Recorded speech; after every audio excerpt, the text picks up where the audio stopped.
नमस्कार, मैं दीपाली गहलोत और आप देख रहे हैं BS24 न्यूज।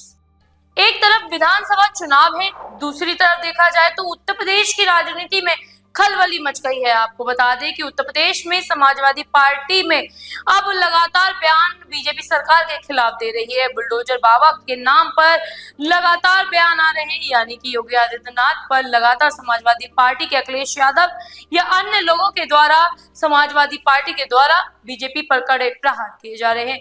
इस बीच योगी आदित्यनाथ ने उन्हें उनका पलट जवाब दिया है। योगी आदित्यनाथ ने क्या कुछ कहा है, आइए चलिए दिखाते हैं। याद करिए 17 के पहले पुलिस पहले भागती थी, पीछे पीछे गुंडे दौड़ाते थे। आज 17 के बाद उल्टा हो गया है। अब गुंडा और माफिया भाग रहा है, पुलिस उसको दौड़ा रही है। और अगर उसने कहीं कोई दुस्साहस किया तो फिर वहीं पे राम नाम सत्य है, यह भी तय हो जाता है। बहनों और भाइयों, सरकार चलाने के लिए जज्बा चाहिए। सरकार चलाने के लिए दिल भी चाहिए और दिमाग भी चाहिए। सत्ता विरासत में मिल सकती है, बुद्धि विरासत में नहीं मिलती है। दिमाग भी विरासत में नहीं मिलता है। ये जो लोग सत्ता को अपनी पपौती मानते थे, वे लोग आज समझने लग गए हैं अब उत्तर प्रदेश में कभी उनको वापस नहीं आना है, इसलिए षड्यंत्र करने का प्रयास कर रहे हैं, अराजकता पैदा करने का प्रयास कर रहे हैं। उनका विकास से कोई लेना देना नहीं, उनका रोजगार से कोई लेना देना नहीं, उनका अन्नदाता किसानों से कोई लेना देना नहीं। बेटी की सुरक्षा हो, इससे उनका दूर दूर का कोई रिश्ता नहीं। उनको व्यापारी का सम्मान हो, इससे भी कोई दूर दूर तक रिश्ता नहीं।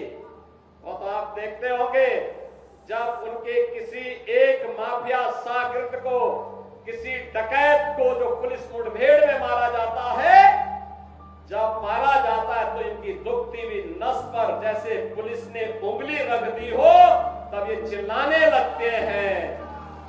आप मुझे बताओ, जो डकैत पुलिस मुठभेड़ में मारा गया,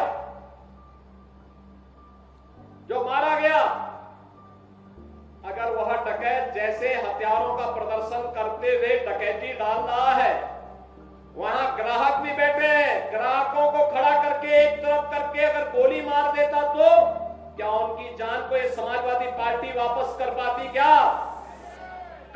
क्या? और वो किसी भी जाति के हो सकते थे। ग्राहक वो यादव भी हो सकता था, दलित भी हो सकता था, किसी भी जाति का हो सकता था, क्योंकि किसी को बेटे की शादी करनी होती है, किसी को कोई विदाई में कोई जेवर देना होता है। जेवर की परंपरा हमारे इतिहास का एक महत्वपूर्ण कार्यक्रम हिस्सा है, मांगलिक और एक शुभ कर्म का हिस्सा माना जाता है। और अगर जेवर खरीदने के लिए किसी शराब और किसी सुनार के घर में, व्यवसायिक प्रतिष्ठान में कोई ग्राहक गया है और उस ग्राहक के साथ लूट हो, उस व्यापारी के साथ सरेआम लूट हो, डकैती डाल करके करोड़ों रुपए की डकैती डाल दी जाए, अगर डकैत हत्या करके भाग गया और पुलिस के पास सुराग नहीं मिलती तो यही लोग बोलते, देखिए साहब अराजकता है। और अगर पुलिस ने पकड़ लिया, कार्रवाई कर दी और फिर मुठभेड़ में, आपसी मुठभेड़ में डकैत मारा जा रहा है, तो समाजवादी पार्टी को बुरा लग रहा है, कह रहे साहब ये नहीं होना चाहिए था। तो क्या होना चाहिए था, पूछना चाहिए। तो जैसे कि आपने देखा कि योगी आदित्यनाथ ने समाजवादी पार्टी के अखिलेश यादव पे सीधा प्रहार करते हुए कहा है कि ये गुंडा राज चाहते हैं, इन्हें गुंडे राज में ही वोट मिलते थे और गुंडा राज मैंने भगा दिया है। आखिरकार बुलडोजर बाबा का जोरों शोरों से कार्य यूपी में चल रहा है। आपकी इसमें राय क्या है, कमेंट सेक्शन में जरूर बताएं। ऐसी तमाम अपडेट्स के लिए बने रहे BS24 न्यूज के साथ। अभी के लिए इतना ही, देखते रहिए, बने रहिए।